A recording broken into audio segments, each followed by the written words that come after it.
Welcome to I Still Call It a Lariat, a pro wrestling podcast. I am the host today. I've taken back the reins. This is Steve Zaff. Whoa. Are you saying boo or are you saying boo earns? I was saying Boo Earns. Thank you, guys. With me as always, first we've got my hetero life mate, my partner in crime, Mr. Showtime Michael Wright, and the always indistinguishable Scarps Esquire. Boys, we're going to have a great show. This is our go home before Mania. We just did our top 10 WrestleMania picks. That was a really fun show. I never thought I'd say this, though. I needed a day off from wrestling after that because that was a lot of matches. I'm so excited. I'm so scared. Today, we will be talking a bit about the CM Punk interview with Ariel Helwani. We will go into some of the things going on in AEW and their releases. And, of course, all the blow-off from the Raw blow-off episode going into Mania. Boys, let's just get right into it. First things first, that CM Punk Ariel Helwani interview. He was on the Ariel Helwani MMA Hour, which, by the way, lasted an hour and a half. That's false advertising. That's not how math works. Yeah, that's just bad. That's just bad math. But he spoke for the first time publicly, at least, about the situation that took place at Wembley with him in AEW, and he spoke very eloquently and he spoke very professionally about everything. And he said that he kind of went out there and still did the match for obviously the fans, but for the agents involved and mainly Jerry Lynn and Samoa Joe, who he figured he'd just never get to wrestle again. And that Tony kind of just wouldn't boss up on it. That's what it's kind of sounded like. I know he mentioned that it seems like it's a company where they don't want to make money. And we'll get more into that in a little bit, but that's kind of what our take has been for the last couple of weeks anyway, is just that they like booking matches, but they don't seem to have anything backing to them. And that really seemed to be like Punk's big gripe about everything, is that he needed to go work with adults again. Yeah, that was my biggest takeaway as well. When you looked at it, the whole wrestling business as a whole has always been about making money, and not say that that's the end all be all. And I took a little bit of, it took me back a little bit where he only wants to put on good matches. Putting on good matches could mean that you're making money as well. Like, I love watching some of these 5-star matches that AEW puts together, but at the end of the day, like, I need a little bit more sometimes on why I care about them, and we'll get into one of those matches in a second. But end of the day, good wrestling with good storytelling will draw money. And if you can kind of get that perfect symmetry together, these shows that are 25,000 person stadiums with only 5,000 people in them, will start filling up more and more.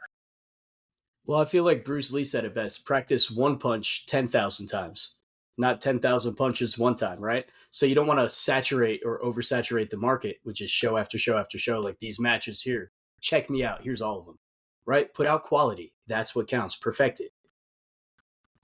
Yeah, exactly. And we keep saying it. We keep saying it over and over and over again that AEW, we want it to succeed. We want another promotion to be able to watch. And it's like they just don't, they're almost actively trying to not do what they need to do. It's frustrating because they have the talent, right? They have the talent that we want to see. They're bringing in everyone that could put on good matches. You just need the red thread to bring it all together so you actually care who's fighting who. Well, they do have the talent, but you know what else they have? They have the money. They do. So why not put it to good use, really hone in on storytelling, and make people care about your product? And then you will, in turn, make money as a business. So, Scarps, that's a really good point. And I think that the mentality here is that that's what WWE does the best, is the storytelling aspect of things and the promos. You watched last week's Raw and it took, a half hour to get to your first match. And them doing that so well, like, don't fight on their battleground, fight on your own. So in that mindset, Tony's like, if I put on the best matches, I'll draw people. But the problem is, it's like politics today, right? It's both ends of the spectrum. Like no one really wants to see both ends of the spectrum. You want to get somewhere in the middle where you get both of the best of both worlds. And that's what I want to see from AEW because they have a better opportunity to do this than I think maybe even WWE can do it because WWE is so entrenched in the storytelling that they only have so much time when you're giving multiple people 20 minutes for a segment, 5 minutes for a segment, 10 minutes for a segment, where they don't need to do that with AEW. You're just going to have to build the story a little bit more and then focus on these 5-star matches. Let them burn a little bit, let them get in here. And I think that you'll see a really good balance between the two of them if they can get that right. Well, I mean, all those pesky matches get in the way of WWE's promos. They sure do. And don't try to watch it on Hulu because you only get an hour and a half. And they cut out all the matches. I think a good outline or a good group that AEW could fashion themselves after is like 1980s NWA. I feel like that's the world they should live in, where yes, you are getting stories, but you are getting the best hard hitting matches. Hogan, Flair, anyone that was involved in that era says the way they marketed were completely different. WWF, WWE. As soon as you said 1980s NWA, I immediately went to Compton. And I was thinking of old school hip hop, bro. And I was like, yo, let's get it. I'm in. I can pull for this. Let's go. But that too. No, like do that as well. Like straight out of Compton. Like let's do this. Like F the police. But they should do that where WWE is still selling milk and cookies a lot of times. Maybe they need to start selling whiskey and women. They need to start having the wrestling champion. They need to have the guys that are going out there and putting on 25, 30-minute matches. But to get to that 25, 30-minute match, you're also getting 2 months, 3 months of build-up where it's like, okay, well, they wrestled in April. And then the group that was with the heel jumped the babyface.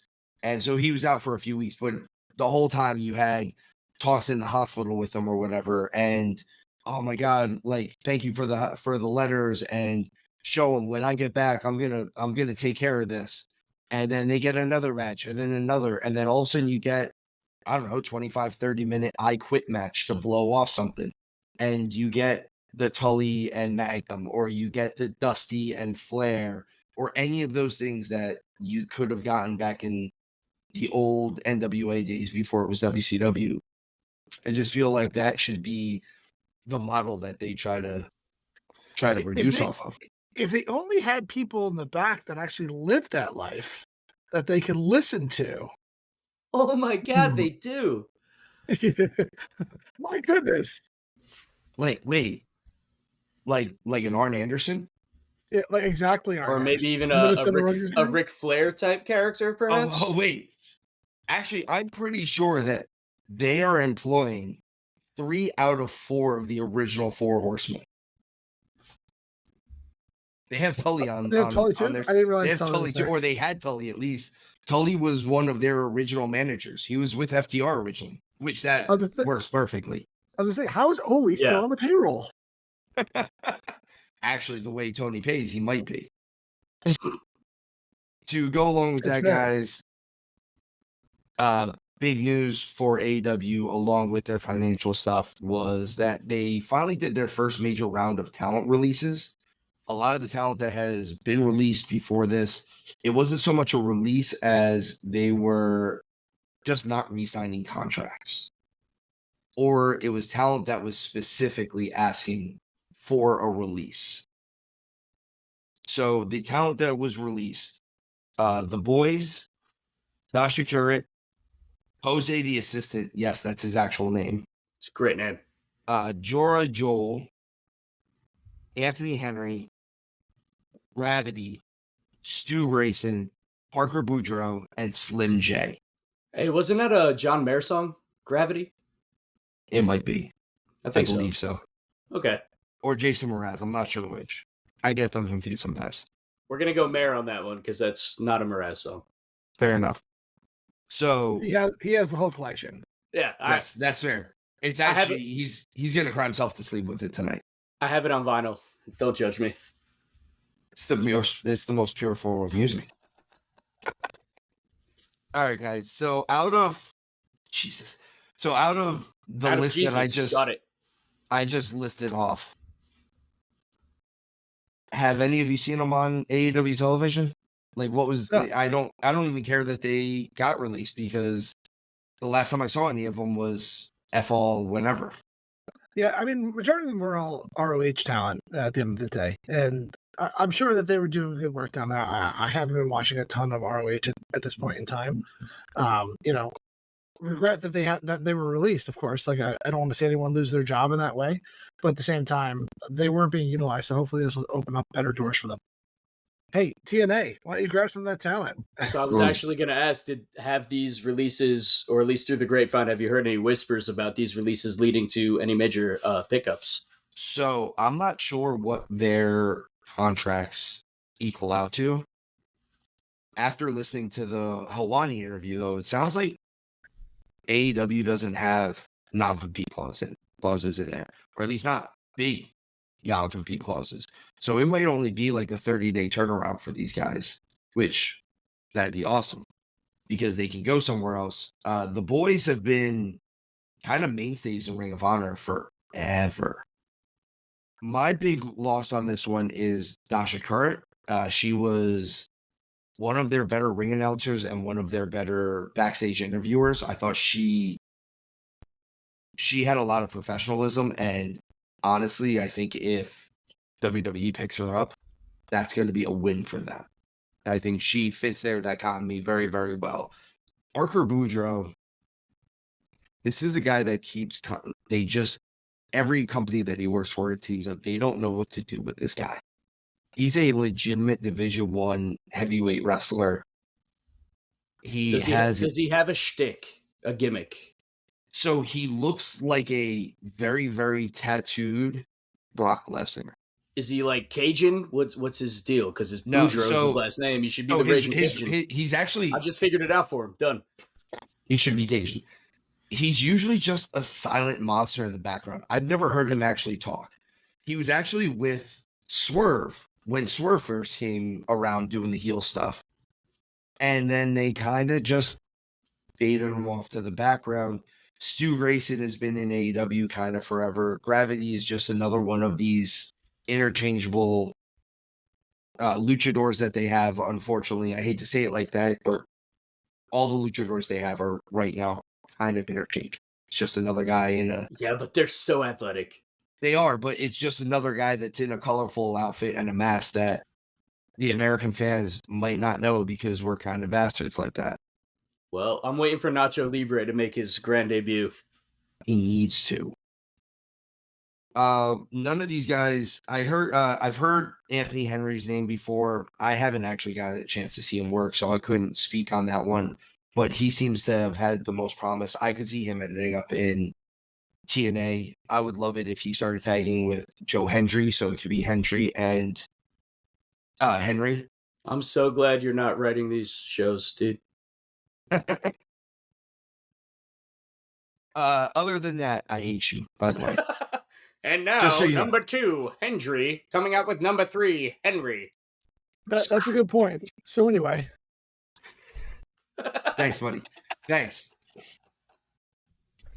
Yeah, definitely. I hate everybody. So, Showtime, you threw me off. Sorry. Showtime, you were telling me beforehand that Nick Nemeth also won a title finally, other than the IWGP title. That's kind of big news because the guy he beat is the current king of the indies, and that's Matt Cardona. Cardona's been rated the top indie worker the last 2 years, and considering the fact that he's an ex-WWE guy, that's usually a spot reserved for actual indie guys. But that's kind of a big deal because that's Nemeth, like you said, trying to reinvent himself and consolidate titles. Yeah, they're doing kind of the shadow of each other. So in SCX, Nick Nemeth beat Matt Cardona for their title. Not a huge title by any means, but I just think he's going to start collecting a lot. We've been talking a lot about him having that Triple Crown, 3 major titles, but I wouldn't be surprised if you saw him start walking around with like 15 different independent titles or something along those lines. I just wanted to call out Nick Namath on kind of what he's doing because I respect the route that he was going. I feel like we would have done the same thing with Matt Cardona if we would have started this podcast a bit earlier. And so I just think I'm just trying to keep track of Nick Namath because I think that he's going to make a big splash for himself, and then you're going to see him come out of the woodwork in maybe a year or two and just be a force, or single handedly own TNA. That could definitely be an option. Now the guy who beat Matt Cardona just made a return to AEW. I don't think he signed him, but he returned to face his former mentor, Adam Edge Copeland. This match was a banger. It was definitely awesome, and they have such a history that when he came out for the Cope Open, the Cope Open, whatever it's called. Oakland. Yes, the Cope Oakland. I quit. Yes, it was such a pop for Cardona coming out. That was really cool. I really, really enjoyed this match. Showtime, what did you think of this one? Yeah, this match was dope. I think that the one thing to take away is that this is a match that Cardona never thought that he was going to get. He wanted to do this. This is his dream match. He's like, Edge was always kind of his hero, and when you looked back at it, like he thought he was going to be able to do it in WWE. Then Edge got hurt and retired, and then when he came back, Cardona was let go. I really never thought that this match was going to end up happening, and then he got the call to kind of come up and make this challenge, this open challenge, and kind of get that dream match that he always wanted. So, which was awesome. It was a great match from start to finish, and I'm glad that he got that match. I think that's awesome when you're able to live that dream. I could see this leading to Cardona finally getting picked up by WWE too, because they don't like the idea of AEW just picking up talent sometimes. And he said he doesn't want to end his career, in a gymnasium. He wants to do it in front of an arena. So I can see him finally getting. I also like the way that AEW is open to bringing in some of these indie guys, even if they're not signed with ROH or with AEW or anything like that, and kind of give them one-off deals. So like I dig them bringing that in and getting people like Cardona bigger spotlights, and then when he goes back on the indies, he's just a little bit higher on the echelon than he was before he went in there. So that's cool. But I'm with you. I can see WWE scooping him up, doing something with him. I could fantasy book all night. I'm not going to do that right now. I got enough of that later in the show. So, but I think this was a great spot for him. I haven't heard anything out of contract with him in AEW, him in WWE at this point in time. This just happened, so we'll kind of see what happens next. Yeah, I'm excited to see how it plays out. So moving from the TNT title to the TBS title, we had a TBS title eliminator with Willow Nightingale, Chris Stratlander, Sky Blue, and I forget the fourth. I apologize for that, but Nightingale won it. And you're doing great, bud. Thanks, man. Nightingale won it. This was kind of more of a move on Mercedes Moné's storyline than anything else. They're all going after, Julia Hart's TBS title, which for the majority of AEW, I feel like has gotten a lot more almost shine than the actual AEW World's Women title. Even because they built up Jade Cargill when she was the TBS champion, and they put her on this like 40 match winning streak for like a year and a half where no one was beating her.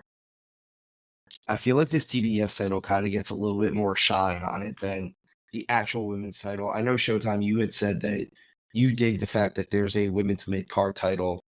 I think it is cool. What's your thoughts on this title just in general and kind of how they're building it up right now? Yeah, I think they're easily kind of trying to bring a little bit of that Nightingale with Moné because they have the history that they have to each other. But even more so, I love them having a secondary title. It's like a TV title for the women. I think this is something that WWE should definitely do as well. because just having one world title, or even though there's 2 world titles, one for each brand, they are investing more in women's wrestling. Women's wrestling is getting significantly better than it's been in the past. You should reward that with a secondary title. I don't need 37 titles. Like, not asking for them to do a crazy amount. It doesn't need to be 1-to-1 where there's the women's intercontinental title and the women's US title. We don't need all of that.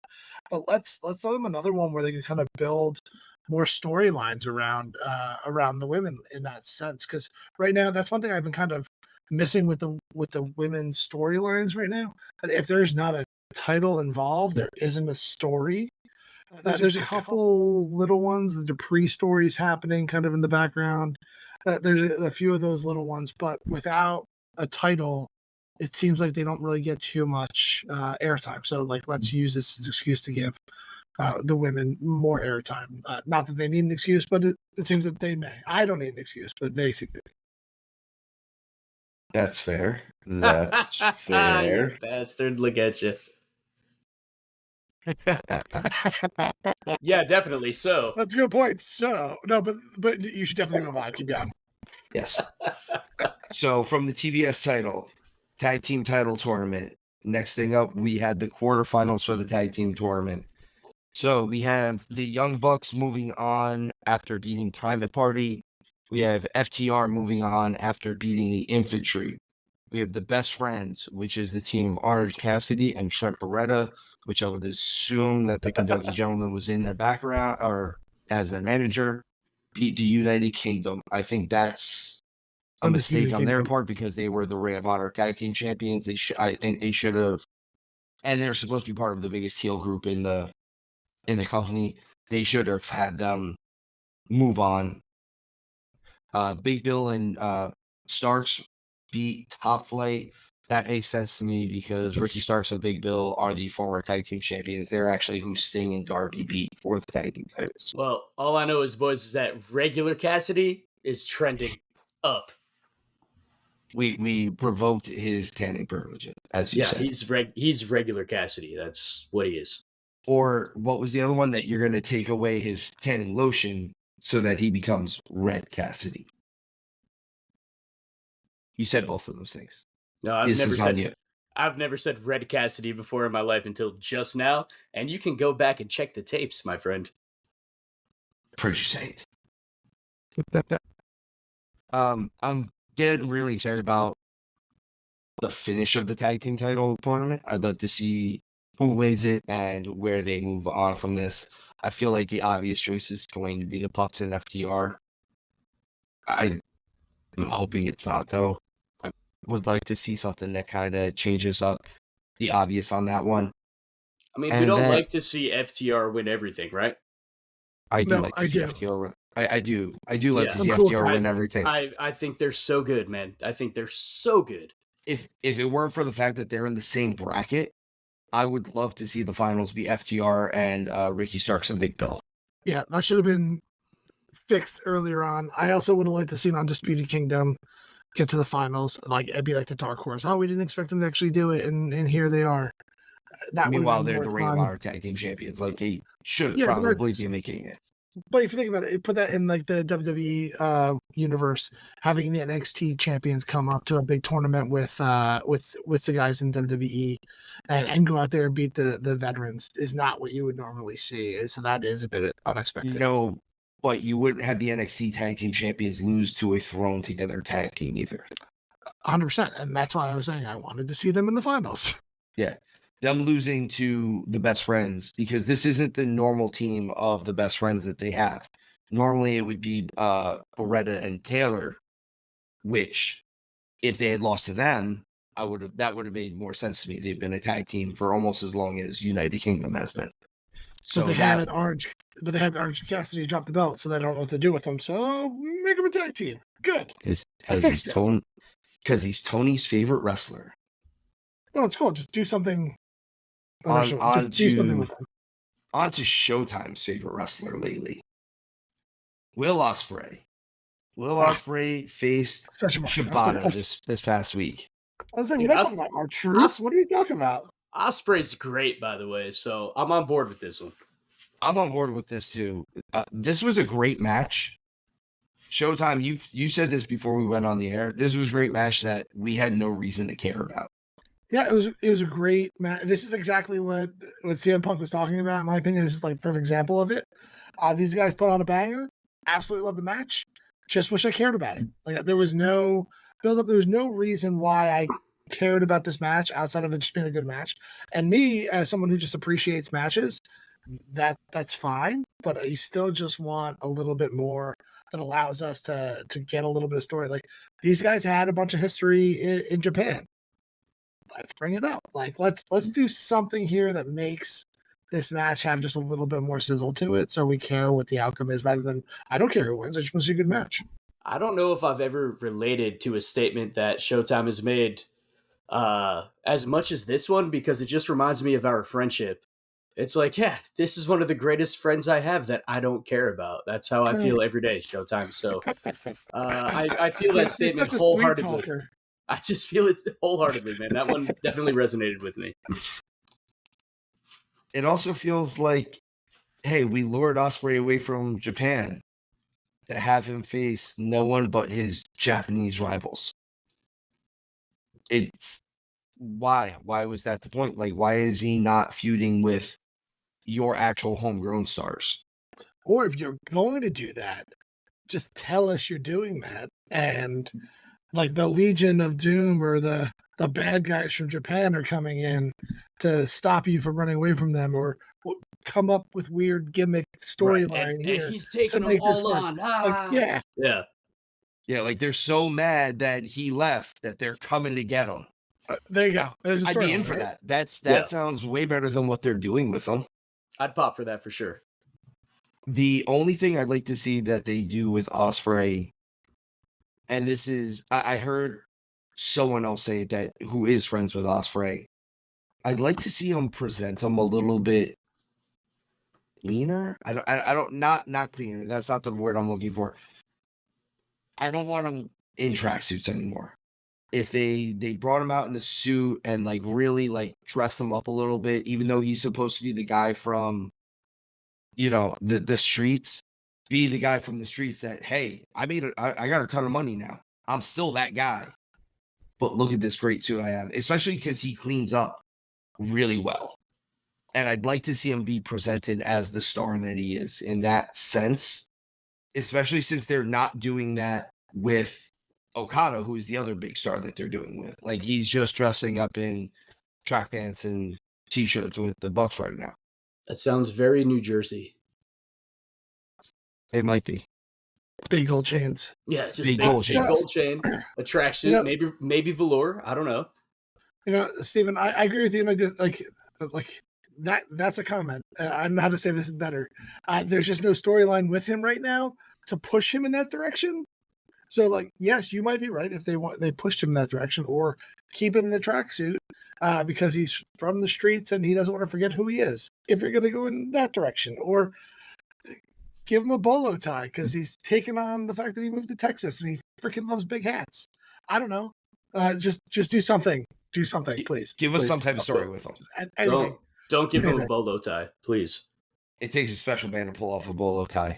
It does. It really does. And he can do it. And if you don't like it, that he's all in on the bolo tie, then that's on you and not on him.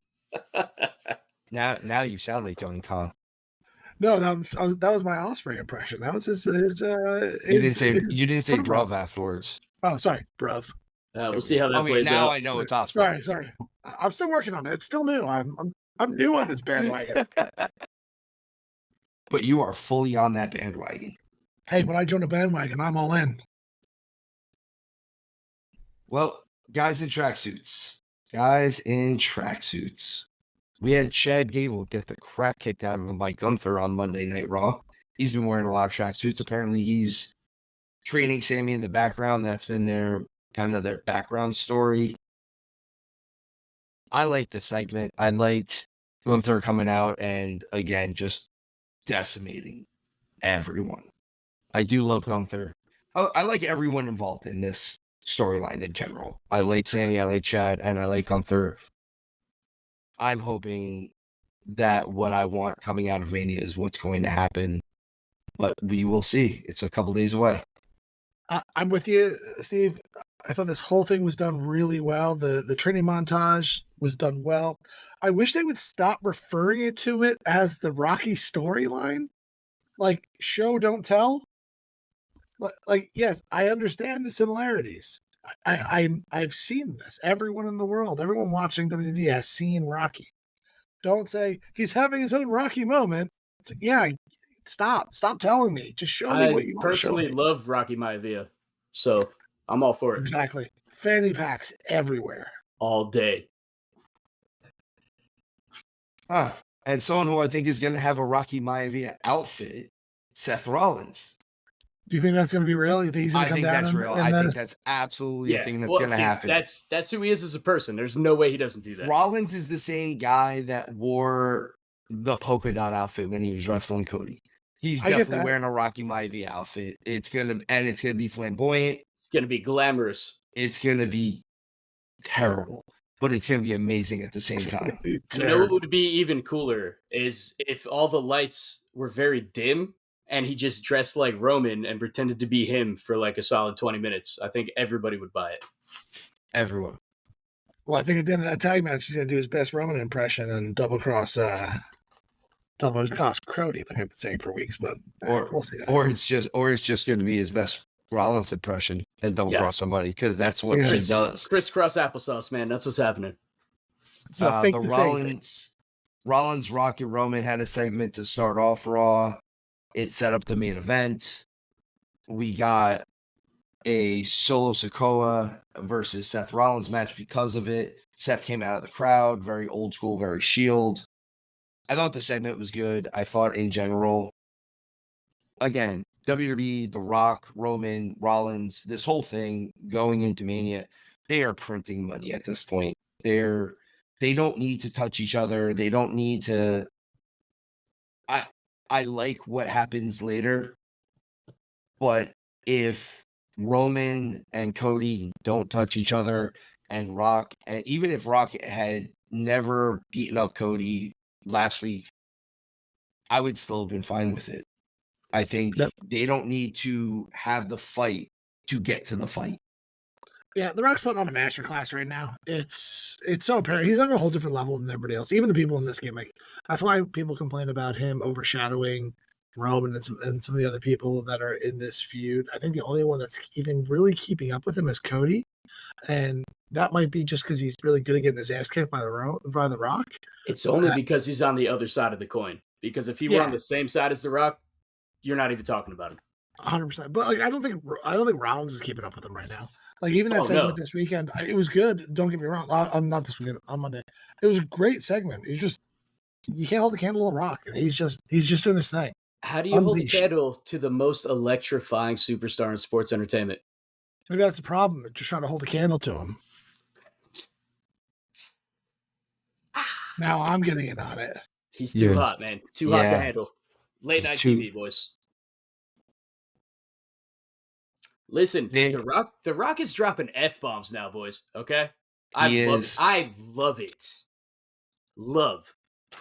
I do enjoy that he is doing this. I agree with Showtime. I think this is him trying to push the envelope a little bit and them doing this to make sure that they can test the waters with a little bit more of a mature scene. He's safe. The other side of that is, we said this last week, most of it's happening on SmackDown, and they're not going to be on SmackDown much longer. So what are they going to do? They're not going to take him off 3 months before they go to a different channel. They're just going to try to get the most out of him how they can. And I think Rock knows it, and it's a lot easier for you to have an argument that The Rock, Dwayne The Rock Johnson, is the one who said this than, I don't know, then Chad Gable said it. Because someone in television is going to go, who's Chad Gable? Where if you say, well, The Rock said it. Okay, well, we might give you a pass. But when Chad Gable says it later, it's like, well, you didn't have a problem with it when The Rock said it. Like, what's the double standard here? Because he's The Rock? I mean, that's No, really well, what it just sets them up to go down this path later. Like you let The Rock take the heat for it. He's on the board of directors. He's a megastar. You let him go in here and show everybody what you can and can't do. If he gets his slapped, okay, there's a boundary. And then you then you take the leash off everybody else. You probably have to tone it Exactly. down a little bit. Like not everyone can go full Rock here, but at the end of the day, he's really doing a great job. He's bringing in more eyeballs.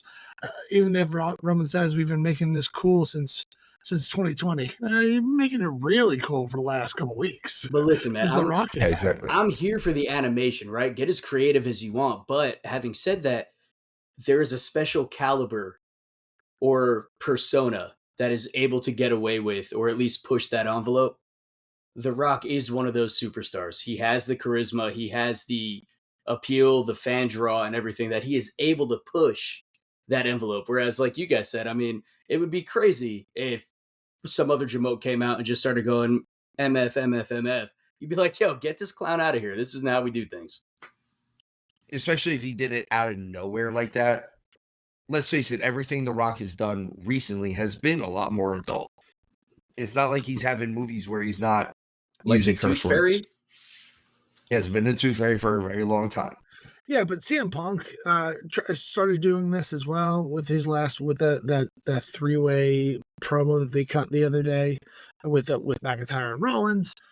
I could see McIntyre, Rollins, CM Punk having this more adult content. We use Chad Gable as the opposite because he's clean cut, babyface kind of stuff that you would never expect him to do this. So I hope he doesn't go down that route. But Orton wants to curse. Even Kevin Owens has that kind of rougher exterior. I can see them all kind of leading. You know what I would have loved if Ronda Rousey, when she was doing her thing, and she may have, I don't know, but I feel like she could have gotten away with it too because she's one of the baddest people on the planet. She could have come in there and been like, done, and nobody would have questioned it because it's Ronda freaking Rousey. When Rousey first came in, that's kind of what I wanted her to do, actually. And I think the problem is they fed her down our throats as like this smiling, I'm just happy to be here baby face. I'm like, that's not who you really are. Like we all saw who you really were in MMA, and that's not who you were. Like we can all be happy that you're here, but at the same time, like that is one of my biggest problems with what she was doing is it didn't feel very natural. Well, for the record, I have no problems with her because she's awesome. Yeah. Yeah. I'm so scared. Yeah. I'm kind of terrified, guys. She is a bad woman, though. I mean, let's not joke. She would beat up and kill all three of us. Probably at the same time. Yeah. Most likely. But enough about us. On to the You Googly. The You Googly. Yeah, great segment. I love the cinematic angle he had here. I didn't like that he was at Raw for no reason, where just so Rollins can see he has a plan B, which I guess plan B is just getting your ass kicked. But at the end of the day, I really like this segment. He really put himself over. It's driving me crazy that everyone I talk to about Drew McIntyre is like, I love this heel change he's doing, and I don't see him as a heel. He's the one getting snuck with super kicks and curb stomps. He's the one not going forward. He's the one talking about the fans. He's the one saying about the prestige of the title. I don't see how he's heel. Maybe it's tweener because like he doesn't give a shit and he will go out there and join the bloodline in a beatdown just because he wants to get his hands on Rollins. But I don't see how he's a heel whatsoever right now. Well, listen, he's kind of started giving everybody those vibes, right? Now he's complaining about not getting his shot, complaining about not having the chances that he so rightfully deserves. As he's said in public. I think that's at least for him, the best way to start that transition. If he's trying to be a tweener now, to become heel, you have to start bashing everything. Why haven't I gotten these chances? Become a crybaby, and then kind of turn it into now F all of you. I'm just going to start beating the piss out of people. I feel like that's how you kind of make that switch. So I think he's doing the one thing that we always talk about all heels should do. He doesn't think he's the heel. He doesn't think he's the bad guy in the story. He just thinks everyone else is doing things wrong. And I don't disagree with him completely. Showtime, we've talked about this. I think Rollins is doing a lot of heel stuff right now. I think Drew is not like, if you look at what he's doing, he's not preemptively striking somebody. He's not attacking them from behind. He's not doing all this stuff. In fact, like you said, he got super kicked. He got sucker punched with a super kick while he was talking to Punk. He got sucker kicked? He got sucker kicked. Sucker kick. He did get sucker kicked. That's Now rough. then, with him, because he is getting booed right now, I will say this. After Mania, Drew McIntyre can go full heel with 4 simple words. I told you so. If after everything is said and done and he wins, all he has to do is, I told you so. I got told you. goosebumps. I told you that Seth was going to do this. I told you I was going to do this. I told you everything. At no point did I lie to you. You want to know what the 2 things fans hate? Being told that they were getting all this information right from the get, and we were too dumb to realize it, and hearing how good someone else is. It's the 4 horsemen thing. You know, when you have all the titles and you start talking about how great you are, we don't want to hear about it. I agree with a lot of what you said. The one thing that I really don't agree with is with him like not believing he's the heel, because in those situations that person's typically wrong. And Drew has not been wrong this whole time, in my opinion. Sure, he'll over rev on how he took out CM Punk, but like, is Punk the good guy? Sure, he got cheered in Chicago on his home court advantage, but I don't see Punk as the good guy in this grouping. So like that's my thing that kills me. Sure, maybe I told you so gets him. I think he can go full on heel against CM Punk when he is cleared to fight, and maybe they set up a match in some SummerSlam or something along those lines, and he can go that route. He's just not the heel that everyone kind of makes him seem like right now. And I think Rollins is that heel right now, and they're just telegraphing everything that's going to happen at Mania. And like, maybe I'm wrong. I will be disappointed if he doesn't turn out Cody at Mania. That's kind of the way I see it, because Rollins is clearly the heel in this whole situation. I mean, you're the one that called him a turd burglar. He is a turd burglar. I want to see him get kicked in the face. He's doing such a good job at making me want to see him get claymored. Yeah. I want you know, that. Steve, there are 4 other words you could say to do a quick heel turn. And that's, I didn't like Elf. It's a great movie. You want to turn, bud? That's how you do it. I didn't like Elf. You catch a lot of flack. Everybody likes Elf. Exactly. Even heels like Elf. I'm just saying that you want to turn some people against you real quick. Yeah, but that's just a lie. Like, now you're just lying to people. So unbelievable. I didn't get Inception. So anyway. So ending definitely. Raw off, we had the match with Solo Sikoa and Rollins. They end off the match. Rock comes out and starts beating the crap out of Seth. Seth gets a big smile on his face.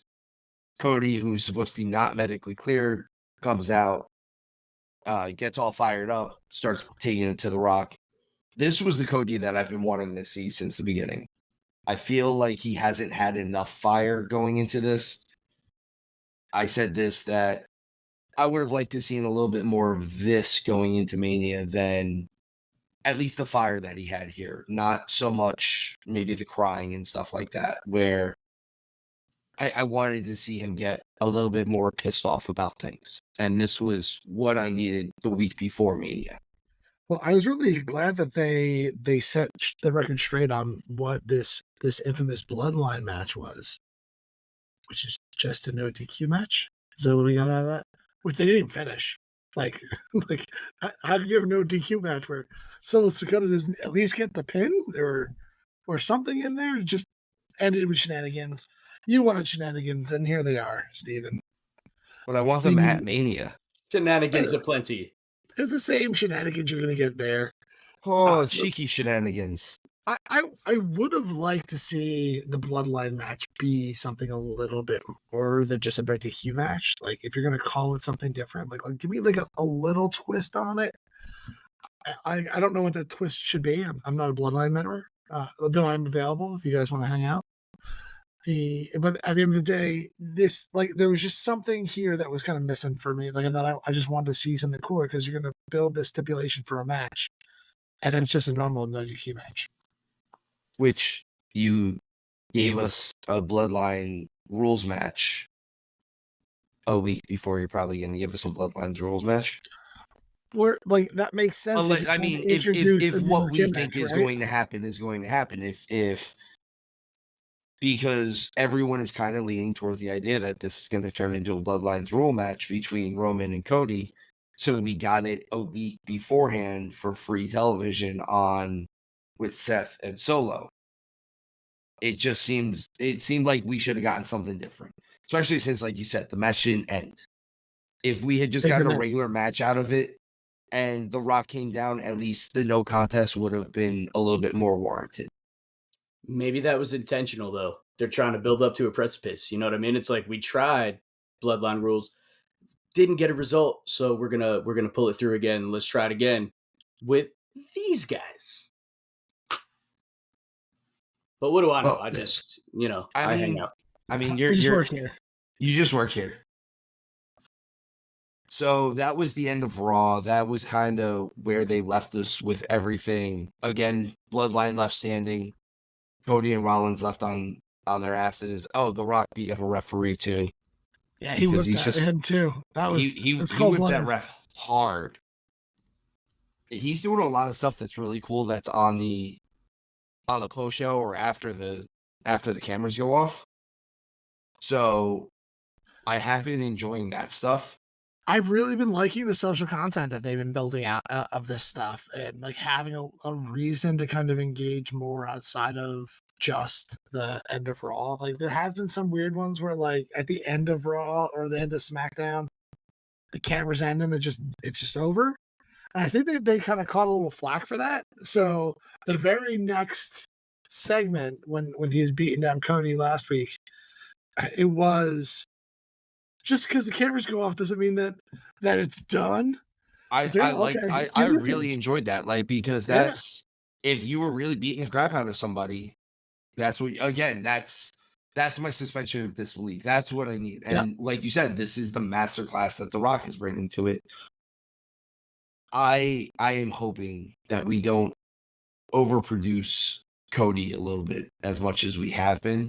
So just again, I really like the end of Raw the last 2 weeks. I like that they've done stuff and shown it as it's going off the air. Like, hey, we're still taping it even though we're not here anymore. But let me ask you this question. Do you guys even want to see Cody as champion? Like, what does champion Cody look like? Like, is he a good champion or just a really good, let me chase the championship? Yes, sir. Can I chime in? Okay. Personally, you're one of the guys. I don't really like him as champion, man. Right? I am a huge fan of his work and everything he's done. But I just feel personally like, as a champion, what do you bring to the table at this point? Yeah, there's a family legacy for sure. And I'm not taking any of that away. But what do you specifically, as the champ, bring to the table? And I don't feel like it's a whole lot. I've been thinking this for days. That's a long time. I think if Cody keeps going the route that he's going, they're going to have to turn him heel at some point, even if he wins the championship, because they're not going to have a choice. The fans are going to turn him heel. They're going to boo him out of the building. Part of my issue with Cody's promos and what he does, he's going a little bit too far in the direction of rehearsing them, where I'm not saying The Rock isn't rehearsing what he's saying, but it doesn't sound rehearsed. Cody is using words that don't resonate with people, words that don't work in normal conversation sometimes.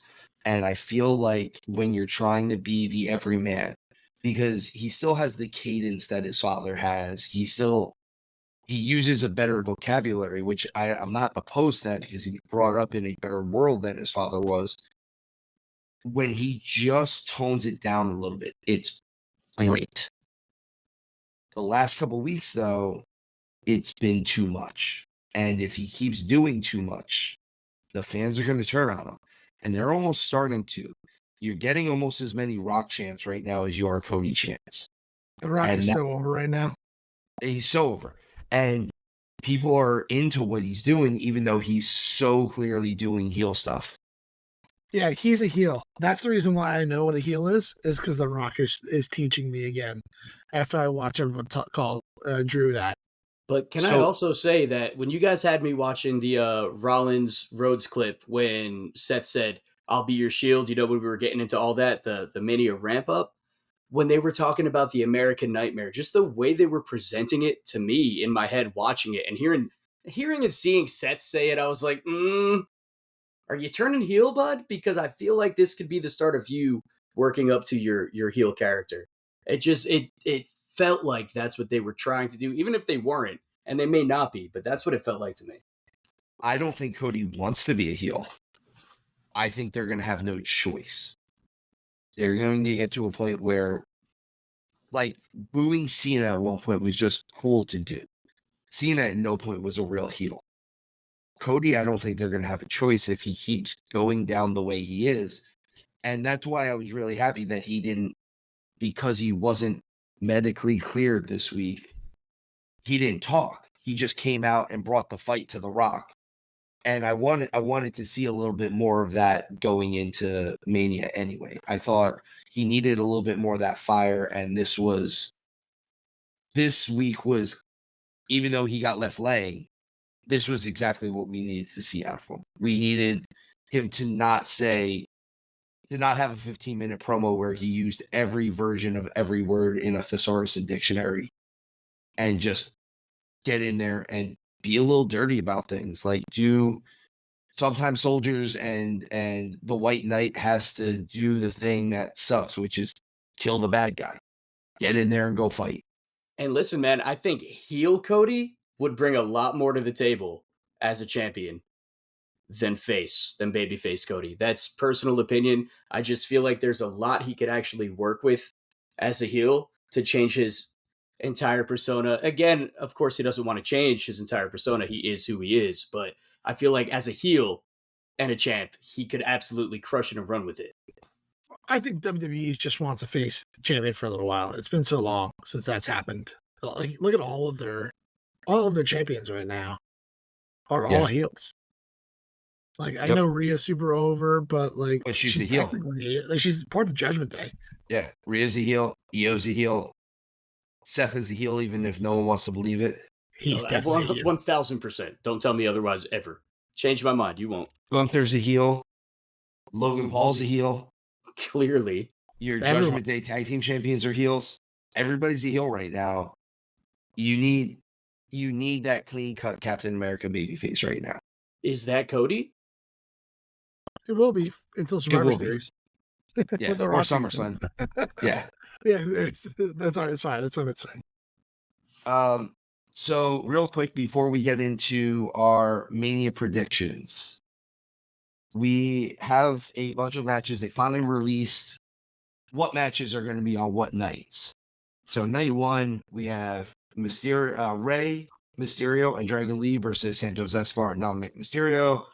Bianca Belair, Naomi, and Jade Cargill versus Damage Control, and which is Dakota Kai and Asuka and Kairi Sane. We have the 6-pack ladder match, which is a bunch of tag teams. It's the Judgment Day, which is Priest and Balor, Awesome Truth, DIY, New Day, the New Catch Republic, and A-Town Down Under. Just stupid. Sorry. I think Of course you do. It's we also on night one we will also have the Usos face each other. We'll have Gunther and Sammy face each other. Becky versus Rhea, and of course R&R versus R&R. Rollins and Rhodes versus Reigns and The Rock. That is night one. Night 2, we're gonna have Bobby Lashley and the Street Profits. I believe their stable name is the Pride. I think that's what they're calling themselves. They never actually say it anymore, though, so it always throws me off. Versus the Final Testament, which is Karrion Kross versus the Authors of Pain. LA Knight versus AJ Styles. Logan Paul versus Randy Orton versus Kevin Owens for the United States title. Io Sky versus Bayley. Seth Rollins versus Drew McIntyre, and Roman Reigns versus Cody Rhodes. Now, there's a couple matches that I feel like are out of place on their nights.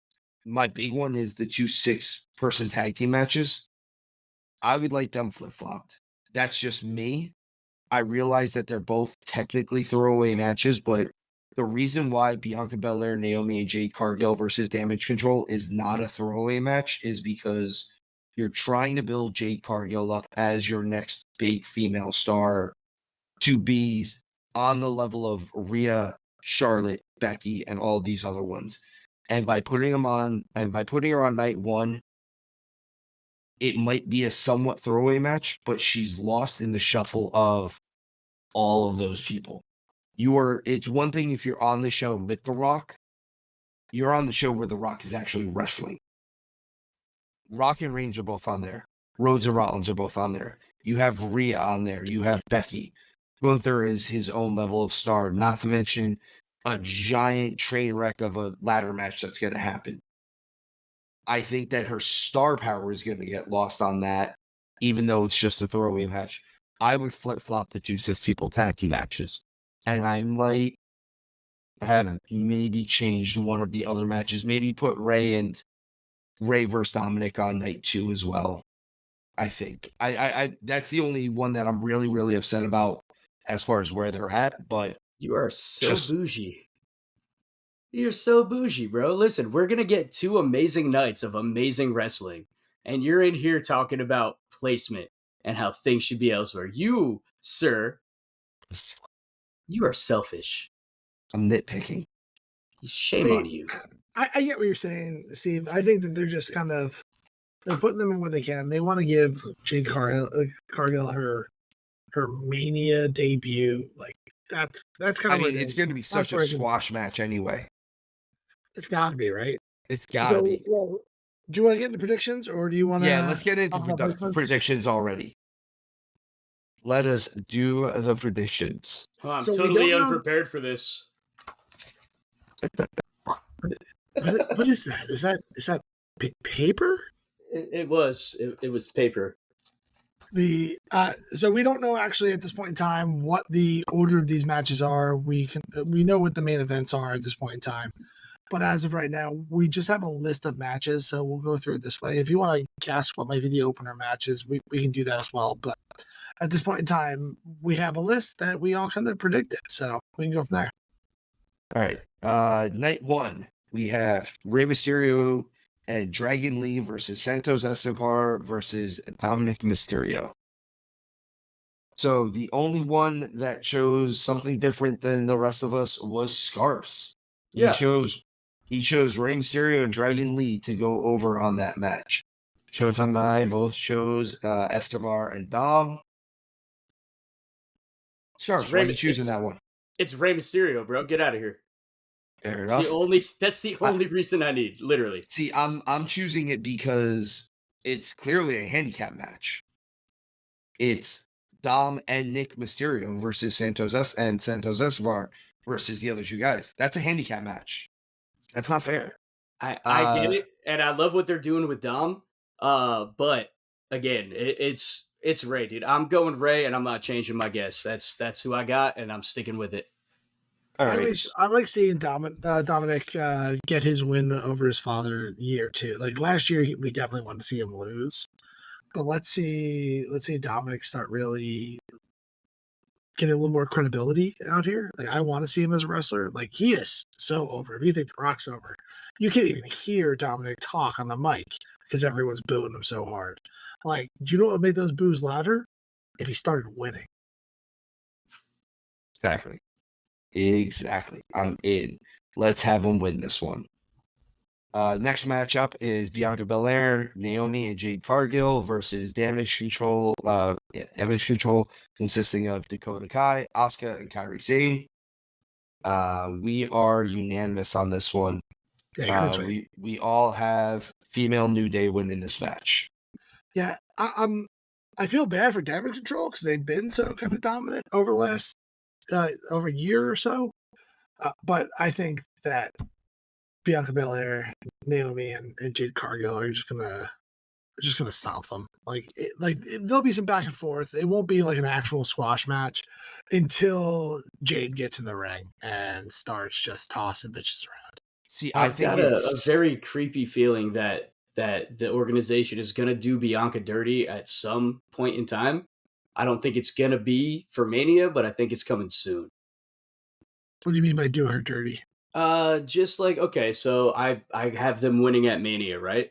But I think there's going to be some kind of switch where she just sees a whole lot of loss in her near future.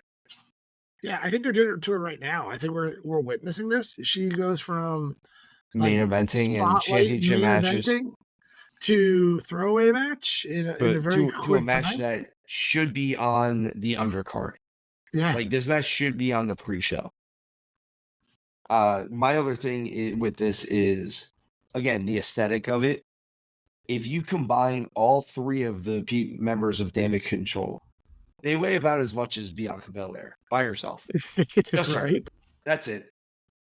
And I don't mean that she's heavy in any way, shape, or form. But the other three weigh about 75 pounds altogether. Next match we have on here is the 6-pack ladder match with the Judgment Day, Awesome Truth, DIY, New Day, New Catch Republic, A-Town Down Under. So for this, we have a bunch of different answers. We sure do, boys. We have Scarps, who is saying that Priest and Balor are going to retain both titles. That's interesting to me. And I am excited to see if you're right. One of the only times that I'm hoping I'm wrong. Yeah, I love this call from you. It's not what I think is going to happen. It's not what I put on here. But I think this is one of those things that no one would see coming.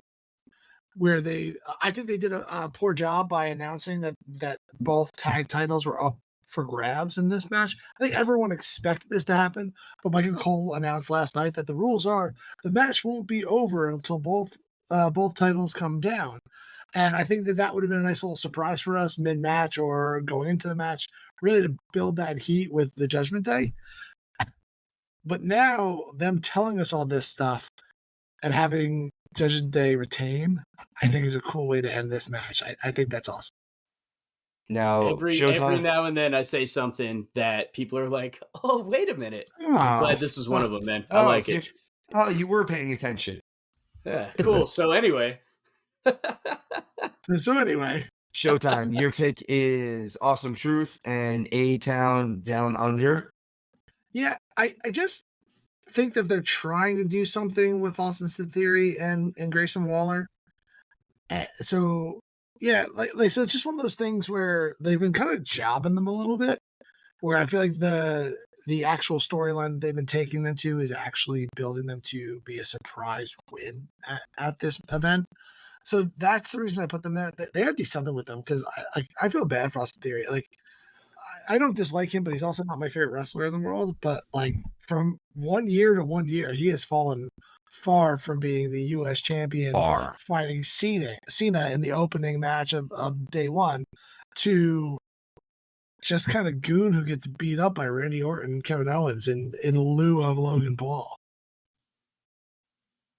All right, so my pick was Miz and Truth and the New Catch Republic. I think they're gonna try to shove New Catch Republic down the throats a little bit. That's the real reason why I'm picking it. Some people pay extra for that. That is true. It's like a ZJ. If you gotta ask, you can't afford it. All right, next match we've got Jey Uso versus Jimmy Uso. So we've got 2 J's and 1 Jimmy on this one. Showtime, you're the only one that picked Jimmy. What you thinking on this one? Yeah, I think Jay's going to win this match. I'm not going to lie. But the smart thing to do here was have Jimmy go over. And here's why I say that. They've done a really good job building up main event Jey Uso. I think at this moment in time, if he beat almost anybody on this card on either night in a one-on-one match, everyone will believe it. If he went over on Gunther, over Sammy, over Logan Paul, or even over McIntyre or Seth Rollins, I think that people would be like, oh, awesome, good for him. At the same time, after they split the Usos, they've had Jimmy just standing in the background with his evil grin. They really haven't done anything with him. And I don't know why. He's just been the thorn in the side to Jay. Like, I don't even remember last time I saw him in the ring for a match. So in that mindset, I don't think Jay loses anything in his standing if he loses to Jimmy. All that happens is it elevates Jimmy to Jay's level. And all the stuff I just said is still true. It's not like this is a weird upset match. So I would really like to see Jimmy win this one, get that boost that his brother's been getting. And then you could do like a little clinic with this, either have them face off against each other, have Jimmy go on a little run on beating people you wouldn't expect him to beat, and kind of go that route.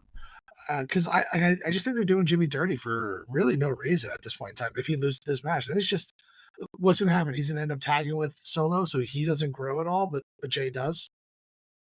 I also think that I do think we all think that Jay is technically going to win this. Well, usually makes sense, and I think if what you're saying is true comes to fruition, then we can get a nice series of matches out of Jay and Jimmy too. Like this could be from Mania to SummerSlam, and have the blow off be at SummerSlam and do something. You could even have this to next Mania, really, and have the IC title like give Jimmy the IC title that he cost Jay, and have them face off at next year's Mania and do a big blow off there. That would be cool. There's lots of things you could do with these two guys. I want to see them in the ring together.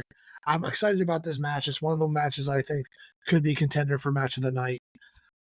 I just don't see them do Jimmy dirty like that. So after that, we have Sammy Gunther. This was a unanimous decision. All of us have the big German. I felt seeing a world where Gunther doesn't come out of this with the IC title. I don't think they should take the IC title off him yet. I don't think that Sammy's the guy to take the IC title off of him, and they don't seem to be building him towards something bigger than the IC title just yet. Listen, Gunther needs to chop at least 40 more wrestlers before they take it away. That's where I'm at. I think he loses in Berlin, but as of right now, I think that Sammy loses this one. I think he does lose in Berlin too. I just don't like. It's not believable to me that he beats him. Like maybe Jimmy or Jay, I'd potentially be in on that one. What if they roll him up in like a small package press and just Gunther's just like, I cannot kick out. So that's what I see happening, right? Like if it happens, that's how it goes down, right? It's one of those things where Sammy makes a mistake and gets lucky and learns from his mistake and gets the win, gets a quick roll up. I still am a little disappointed that they didn't make this in like a throw in the towel match. Because like if you're gonna do the Rocky montage, do the Rocky montage. Throw the towel. Throw the damn towel. Yeah, let's stick the landing here. So I'm going with the other stick landing on this. This is gonna be Rocky 1. They're gonna go in there and they're gonna get a double loss. Like it's gonna be a draw. Wow. A time limit draw would be dope. I was always going to say draw, or I could see like a German suplex where both their shoulders are down and double pin, like something along those lines where both their shoulders are down, both of them get pinned. Like they keep saying, I wanted to say it before when you kept talking about how they're doing the Rocky montage for it.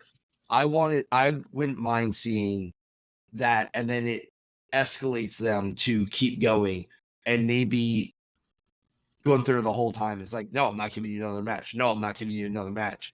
And he really plays the Apollo card type thing, and he finally gives them the match in Berlin. Dope. Or that's dope. Or in true Rocky fashion, they boom hit each other, right? They both go down. There's a 10 count, right? Or not a 10 count. They end up getting up and continuing the fight. So Yeah. the fight actually does end. But for a minute there, everybody's like, holy shit. They both went down. They're not getting up. And then bring in more of the drama, you know? I'd really like something like that. Or like a big top rope maneuver where they can't get up from, like just something. I really want to break the see. Spanish announce table. I mean, you know. That's the thing. Just you could do it so many ways where neither one of them win and neither one of them would lose any heat off it. So Steve, I almost said the same ending for the Jimmy Uso match of doing a time limit draw or something on like just show how evenly matched they really are. yeah. But then I feel like I think people would be way more disappointed with an Uso time limit draw than what you're saying here. I think this one actually people wouldn't riot on this one. Next we have Becky and Rhea Ripley for the women's title, for the Raw women's title. We unanimously have all picked Rhea. I think 95% of the world is picking Rhea. I don't see a world where Becky wins this. I think Becky doing the world beating and stuff like that, I think that's a really cool story going into this, but at the same time, I think this is us building towards Rhea being. Honestly, I wouldn't be surprised if Rhea ends up doing a Roman Reigns type reign at this point with that title until she's ready to lose it. Yeah, I'm Team Mommy all the way, and I think that at the end of the day, I'm cool if they never take the belt off her again at this point in time. I just thought about something incredibly terrible that is unrelated to this match, so I'll save it for when it's viable. But I cannot wait to give you this hot take. I am excited to hear it, actually. You won't be once you hear it. So we've got Rollins and Rhodes, Seth Rollins and Cody Rhodes versus Roman Reigns and The Rock. We have a lot of nicknames involved in this one. We have Seth freaking Rollins. We have the American Nightmare, Cody Rhodes. We have the Tribal Chief, the Big Dog, Roman Reigns, and the final boss, The Rock. You guys are never going to guess how I think this match ends. I'm ready for it. I'm lay ready. it on me, So unanimously, we have the same decision on this. But I want to know how you think the match is actually going to end. I swear to God, if you steal what I was going to say for later, I'm going to be so sad. Rollins is going to double cross Rhodes, and the Bloodline's going to win. Like, I've been saying it for 2 or 3 weeks now. It's set up perfectly for that. I know everyone, I think more people are sniffing around the Rock double cross. And I think that the Rollins double cross is right there. They've been telegraphing it for us the whole time. This is how you still let Rollins look strong night 2 against McIntyre. And it's how you let Cody feel like he's a bit of a world beater going into it because he'll still be really, really beat up. It'll be Bloodline rules, and then we'll see what we all think about that match when we get there. On to night 2. We have Bobby Lashley and the Street Profits versus the Final Testament. Karrion Kross and the Authors of Pain. So, I'm the lone wolf on this one. I'm the only one picking the Final Testament. Everyone else has Lashley and the Profits going over on this one. That's right. All 2 other people. Everyone else. I think everyone else in the world has that. All 2 of us. All 2 of you. Army of 1 plus 2. I still wanted to see the Authors of Pain in that ladder match. I wish they were there instead of here, because having those 2 monster of people in that ladder match could be really cool. Set up some really cool spots in that. But the Pride, I think the Pride just has Bobby Lashley. I expect him to win. Simple as that. I don't have much more thought process behind it than that. I'm not gonna lie. I did this one with my heart. I love Karrion Kross. His friend. I hope he wins. I hope he gets a Mania moment. I would like them to be able to turn kind of the push that they've been giving him around and make sure I think that this would be a good start. But I also think that I could just be wishful thinking at this point. Next match we have listed is LA Knight versus AJ Styles. This is once again a 2 against 1. Scarps, you were the only one who chose AJ Styles on this one. What's your reasoning? What's your reasoning on this one? I like AJ, man. Not that I dislike LA Knight, but I just feel like right now, I feel like AJ wins. AJ does it up. That's just, it seemed like a no-brainer for me, because I feel like this is one of those matches that's kind of just a let's keep the ball rolling type of match. So that's why I went that route. It doesn't hurt that AJ also looks like he ate AJ's house. He is massive right now. I've never seen him this jacked in his entire career. I still think it's gonna be LA. I think they need to rekindle some of that heat and that push that he had going towards the end of last year. He's lost a lot of it, and I feel like this match hasn't gotten enough time for what they're trying to give us. It could be a great match. Again, this is another one of those ones that could possibly steal night 2. Just like the Usos could steal night 1. I'm very excited to see this match. Showtime, you got anything for this one?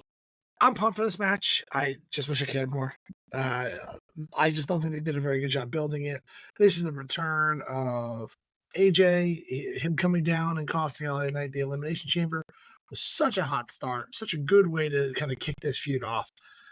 And then they didn't do anything with it. And so now I'm just sitting here being like, okay, well, I'm hoping for a good match. Like, I love AJ. Like, we came up in the independents with him at one point in time. So I typically root for him. I probably would want him to win over LA Knight in this situation, but I think LA Knight's going to win this. Next match, Logan Paul, the United States champion, defending in a 3-way against Randy Orton and Kevin Owens. So, me and Scarps both have Randy Orton picked on this one. Showtime, you're the only one who's picking Logan Paul. I said this before we went on the air. I think if Kevin Owens comes out and we're all wrong on this one, it would be amazing. I don't think that's going to be the case, but Showtime, what you got Logan Paul for on this one? Yeah, I mean, I can see any of these guys winning this match, so it's not that clear cut. I was surprised you both picked Orton, to be honest with you. Me too. But at the end of the day, Logan Paul. So I think Logan Paul's going to win because Orton and Owens are in the match.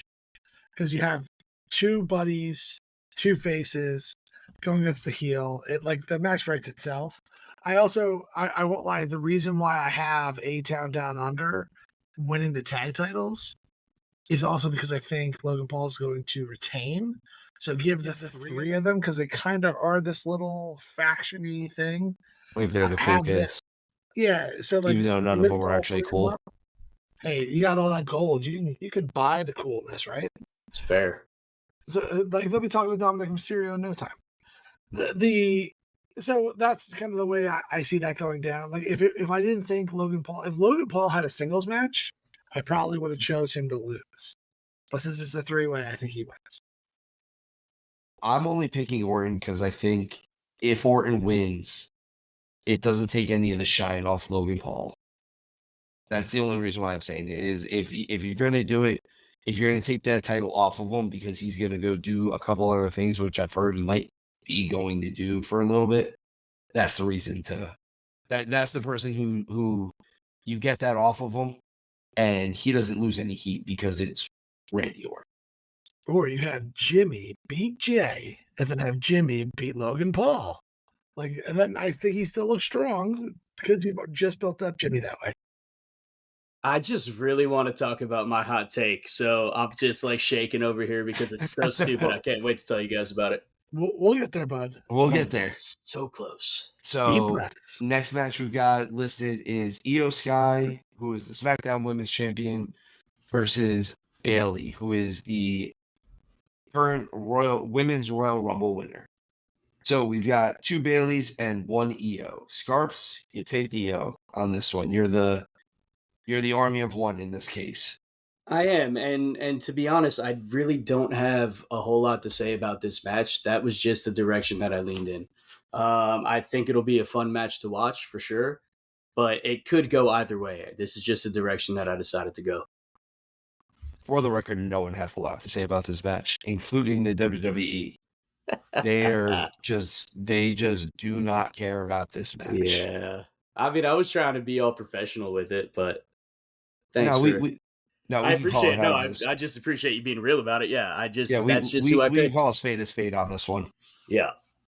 I think I hope you're right because I don't want to see Damage Control get completely smashed out.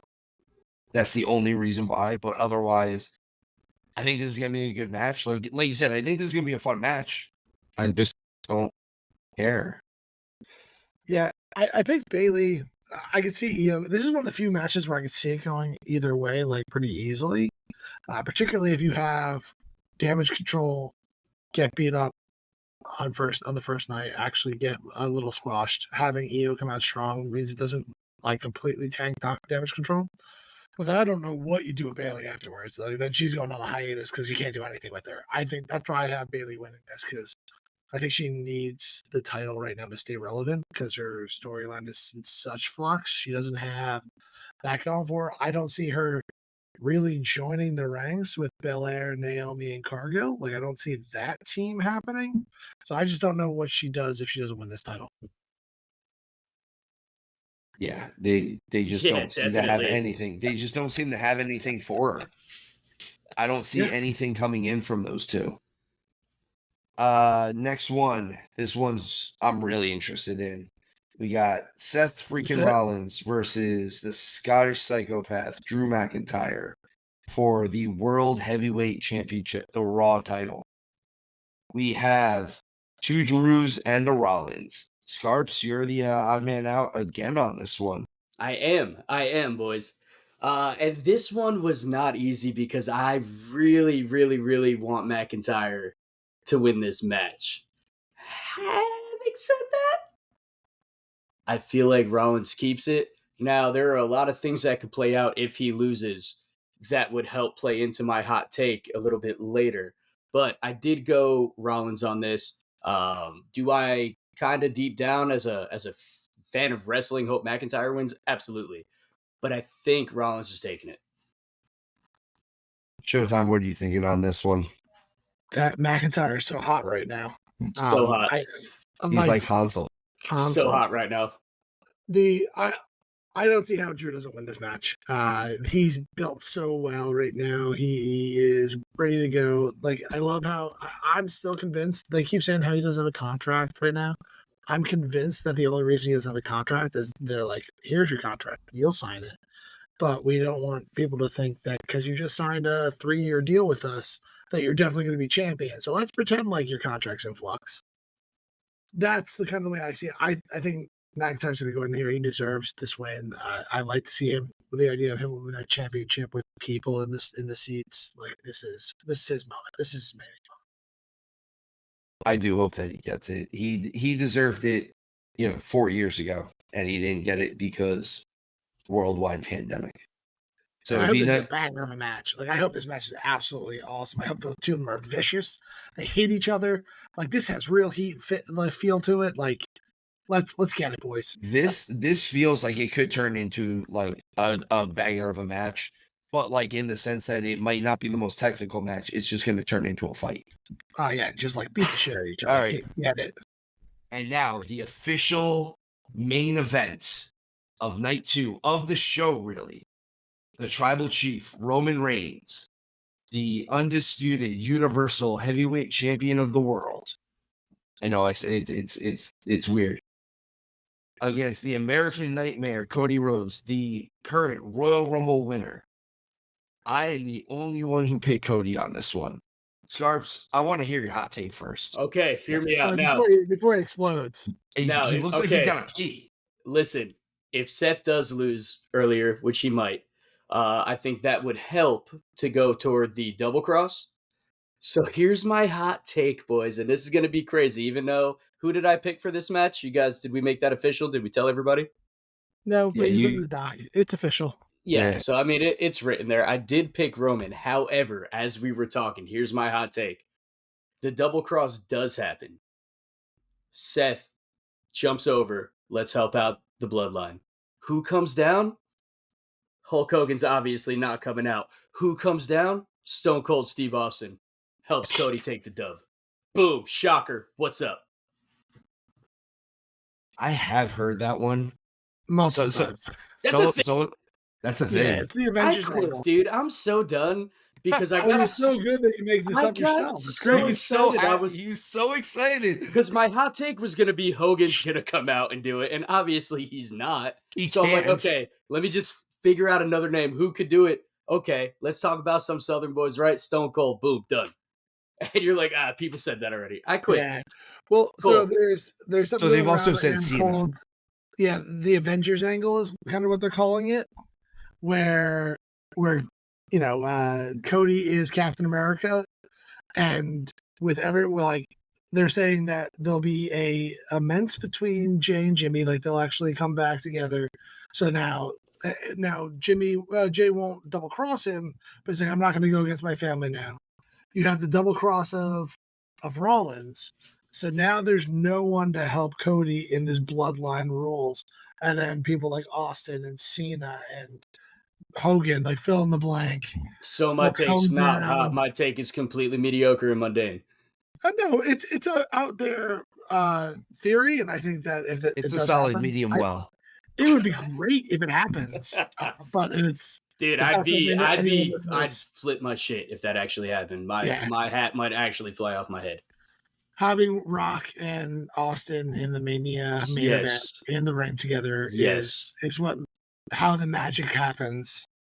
And I mean, we got to see Rock and Cena. That was cool at Mania in We didn't see anything. No, we didn't actually. I just saw the Rock standing out there, and there was a pillar in front of me the whole time. So, but I digress. So I'm the only one who picked Showtime. I want to hear why you done think. I've been saying the whole time I don't think Cody finishes the story here. I think it's too predictable, right? That's kind of where I'm at. I just somewhere along the lines I got the gut feeling that Roman's going to keep it. If you watched his thing on A&E the other day, I think he said that he might retire after he loses his belt. I don't think he's going to retire right now. I think that Cody Rock is such a hot angle that they can run with after this to set Cody up to do this again next year and kind of keep going to the well. But if they're And, going with the Rocky theme, how does Cody, or the underdog, so to speak, lose in Philly? Well, because this isn't Rocky. Because Rocky won, Rocky doesn't win. I mean, ultimately That's how it he is. does right. It's okay. I like Well, it. So if they're going Okay. with the Rocky theme, though, this is technically Cody Roman 2. Sure. Rocky 2, he wins. Listen, I'm not saying that I think that there's no doubt in my mind that Roman wins this. But I mean, I've been saying on the podcast like a little the last couple of weeks, I think that Roman's going to win this. I don't know. Like, I just see him retaining. I think that SummerSlam is where Cody wins it. So my take on this, one, I want Cody to win this.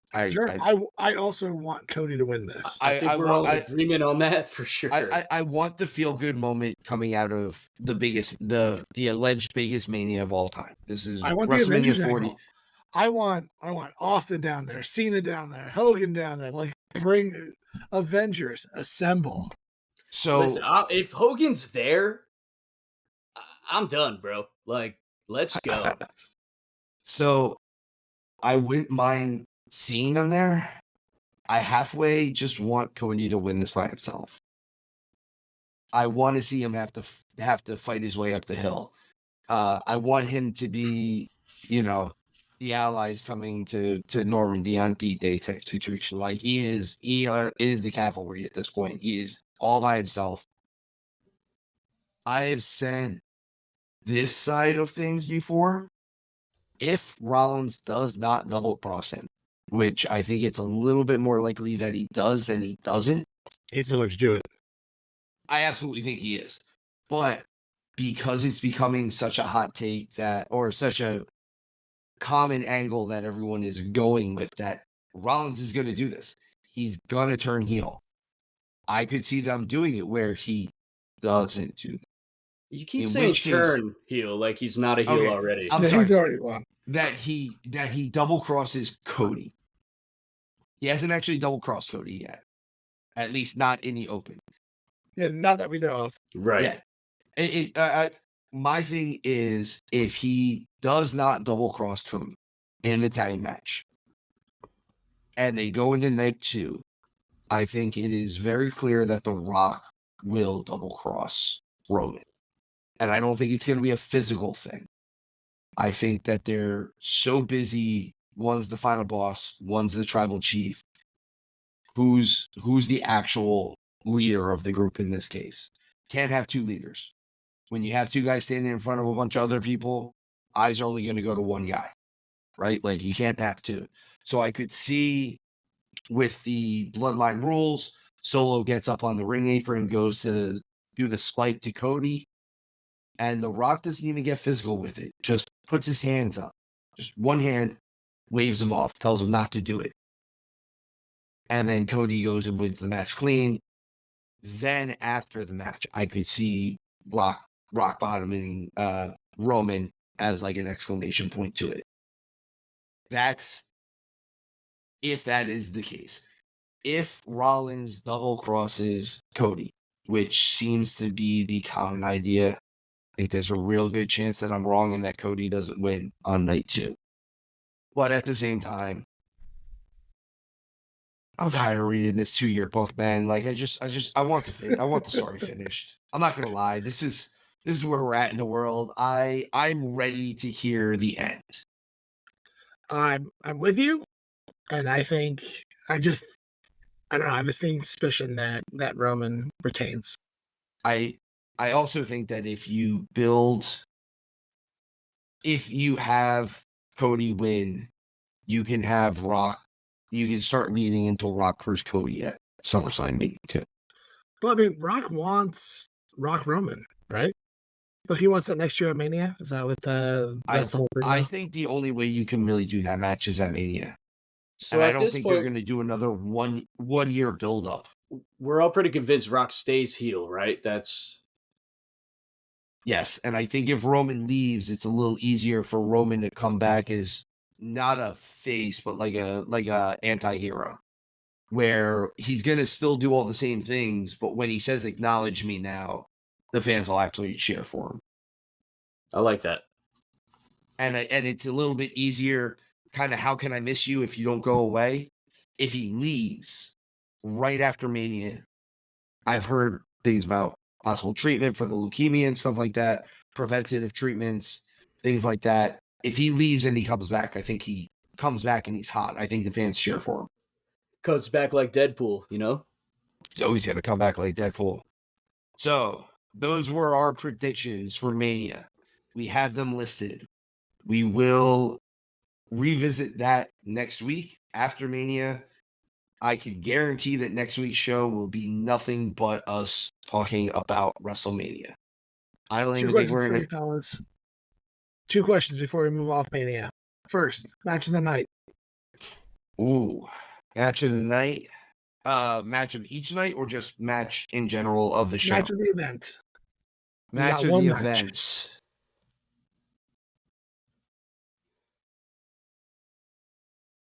I'm deferring to you, Steve. McIntyre Rollins. I hate you because that's what I was gonna say. So I should have said it first. Yeah, dude. I honestly think that is gonna be a grueling, just in your face, balls to the wall match, and it has to be. That match is not going to into a fight. Yeah, I think it's going to turn into a fight, and I want to see a fight. I think Cody and Roman is going to be awesome, but I think Rollins and McIntyre, we've been getting so much from them where they kind of haven't really touched in months. When they finally get a chance to lock horns, I think it's going to be awesome.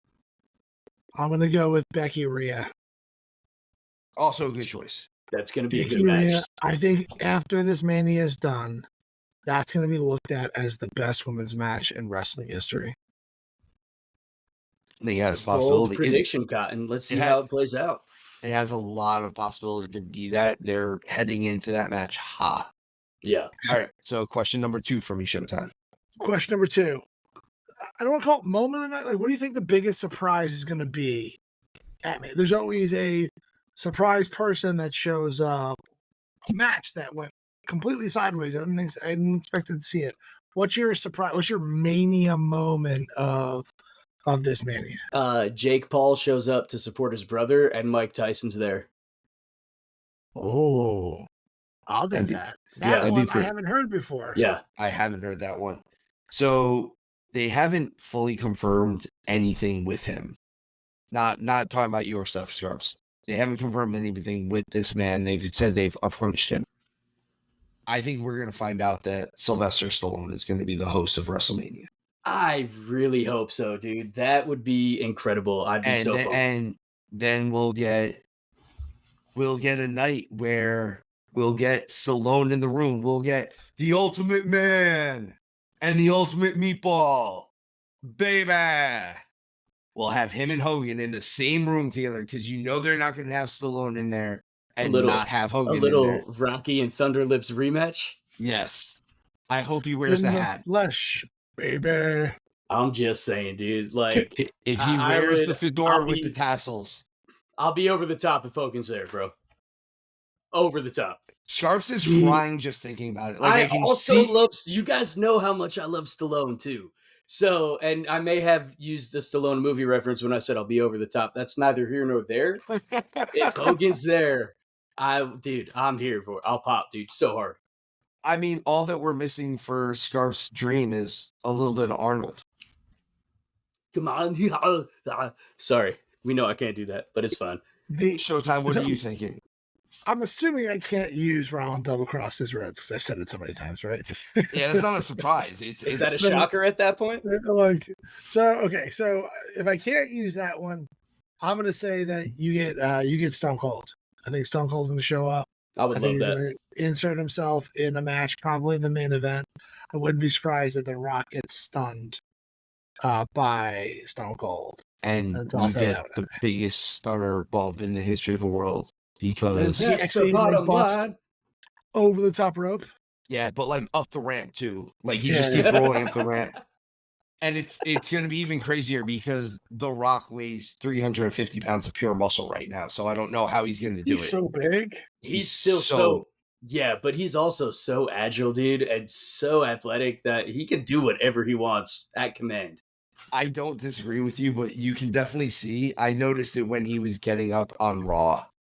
You could see size and age were starting to take into a little bit of effect on him. Like he had that moment where he used the knee to stand up. I was like, oh, that's the dad get up. That's the dad get up. I get up like that now, and so I know feel that's yeah. We know the look. That's why I knew what he was doing. When you go, yeah. I'm allowed to make that because as the one that's actually a dad of the podcast, you are a dad. I have to. You are a dad. So, with that said, those were Mania predictions for both nights. There's only time left for one more thing, and that thing is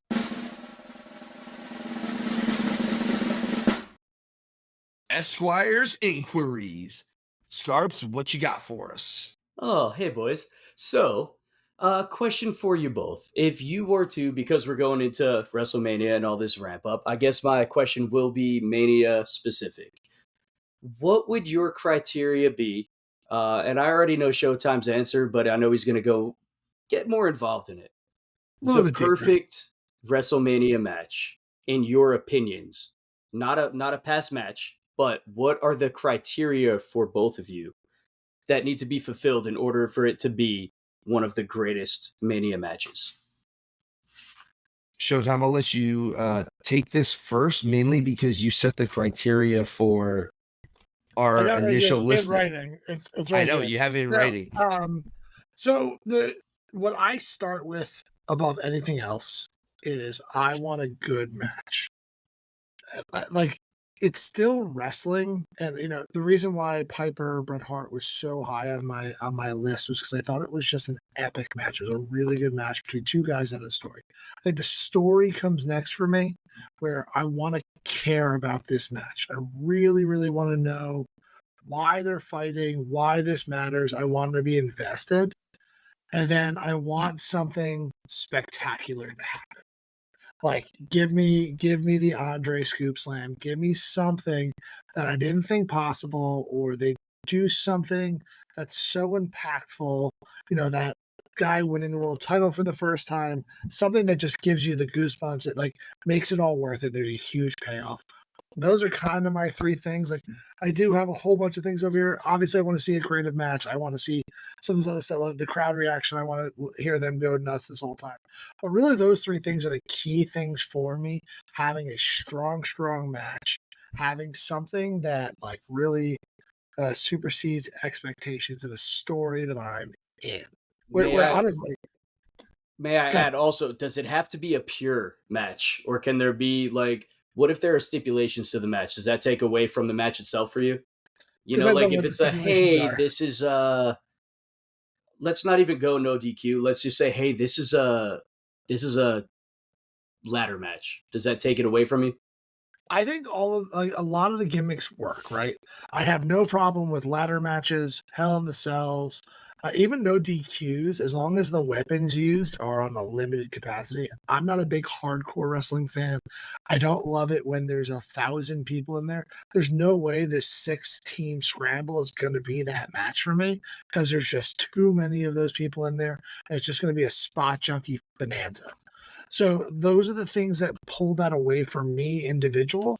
But ladder match, Hell in the Cell, like there's so many. Like, I quit match, uh, like whatever you want to throw at it. Like, I'm in, as long as you're not doing stuff where I'm throwing 15 chair shots to the head, putting you through a table, and then you're kicking out from me. So when you can no longer suspend disbelief, you're out. That's it. I watch this to forget everything else and lean in. And I think that's part of what, like, not to get too far on this rant, that's part of AEW's problem, what they're not saying, is because if it's just the match with no story in it, like we know, we know what we know, right? It's like watching a football game at that point. Because the NFL's rigged too. Well, more so because you don't really care. There's no story. You're like, yeah, one of these guys are going to win. Cool. So I guess Mr. I'm up then. Mr. Icefire, if you would. Good luck following that. I agree with Showtime on a You're lot wrong. of them. My thing is, unfortunately, we're in a realm now where Mania sells itself, right? Like, Mania sells out as soon as it goes on sale. So it's a little different than it used to be. I'm a big believer in drawing power, though. Again, Hogan and Andre sold out WrestleMania 3. Oh, 100. And that, I guess that goes and attests to what Showtime said about having a good storyline to go with it. I think you need to have every aspect of it, right? Like, you need to have, I need a match. I need to have a good match. It doesn't necessarily even need to be the best match on the card, but I do agree with you. I think it needs to have kind of that moment. Rock Hogan wasn't the best match on the card, but it was a good match, and it had the moment. That them standing with each other, staring at each other, the flashbulbs going off in the crowd, seeing all of that stuff. I love that. So, good match. It needs to be a good match. It needs to have some type of star power to it, which you would assume because it's Mania, but you'd be surprised sometimes you get something weird. I'm not opposed to the gimmick match. I think I want an actual gimmick, though, not necessarily like a no DQ match. I want an actual ladder or a cage or something along those lines. Honestly, the cage match has been utilized in WrestleMania very limited. I kind of wouldn't mind seeing a cage drop down on a match this year. Like, I know Showtime had mentioned it'd be cool if you had Bloodline rules and Triple H said, yeah, it's Bloodline rules. Here's this cage. Try to get in there. Get it. That'd I be dare awesome. you. I would pop so hard for that. I think that's the best possible scenario for this match. Especially since it's going to be, obviously, it's at the Link. It's going to be an outdoor show. No, you could hide that cage that needs to be dropped down, because you could hide it up in the set up top. So it'd be something that could be a surprise thing. That would be awesome. But as far as my criteria, I think you need a good match. I'm always going to look at the business aspect of it. I think the draw needs to be almost as big as how big the match is. and then you need the moment. Like he said, I do agree with the moment. And I think sometimes you need to make sure, again, it's one of those things where we've all worked in hospitality. Every table is different, right? You need to be able to read the table situation. Sometimes you need to give the fans what they want as well. And it might even be knowing what the fans want more than the fans do. That's why a year later, we're okay with seeing Roman and Cody again, because last year they killed it and everyone was so mad. But this year we're like, yeah, we're back again. And we're even stronger behind it now. Speak for yourself. I don't like redo matches on Mania. You know Yeah, who else agreed? You know who else agreed You've with you been on pretty that? clear about that, bud. Yeah, you know who agreed with him? No. CM Punk said it on Ariel Helwani. He said he does not like redo matches. Put it somewhere else. He said he All does right, not like them redoing. That would have been a perfect opportunity for me to talk some shit and throw some shade, but because it's CM Punk that said it, I'll refrain. Yeah. You just thought you were throwing shade at Showtime, didn't you? Oh yeah, 100%. And then I'm like, I like Punk, bro, and I'm good. Thanks, Punk. Appreciate you, bro. See, he's not doing the straight edge with you. I'm sorry. So that was our episode. We are a few days out from Mania. Next week, we will absolutely do nothing but recap what happened on WrestleMania.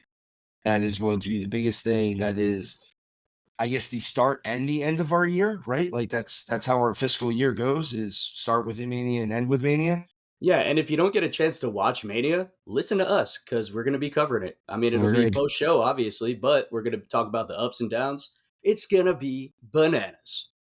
You don't want to review the show before it happens? I would actually like to do it pre-show, but it is a bit difficult, and I am not that clairvoyant. I'm still waiting. On my picks previously, you can tell. So, boys, I did want to bring this up. I know I'm ending with this. I kind of want to start with it, unfortunately. Bad timing on my part, I guess. Today marks a historic episode for us. The majority of podcasts in this world never make it past episode 10. This is officially episode 11 if we count our bonus episodes. Ooh. We have beaten the odds. Actually, most podcasts don't make it past 3 episodes. That was like 7 best episodes ago for us. We're pretty awesome. We are pretty awesome. So on my side of things, guys, I want to say thank you for coming along with this. This has been honestly the most fun of anything that I do in the world right now. I know we take it seriously, but at the same time, if I could just do this all day with you guys, I'd probably rather do this than my shoot shop. So on my side, thank you. Thank you for letting us get to 11 episodes. If you guys out in the world are listening to us, again, the easiest thing that you can do to help us out is hit the follow button, hit the subscribe button, follow us on all forms of social media, which all of our links will be in the description. I promise you. We already went over what next week's episode is going to be. It is Mania. Mania. I feel like we've been talking about Mania since February because we have. But with that said, have fun, make money. Boys, you have a good night, and we will talk to everyone next week after Mania. Hey, Steve, I just want to say one thing to you, and it's something along the lines of what The Rock wants to say to Cody's mom, and it's, you're welcome. Boys, that was yeah. I'm leaving off there that one. Thanks all. We love you. We love you guys. Thank you so much.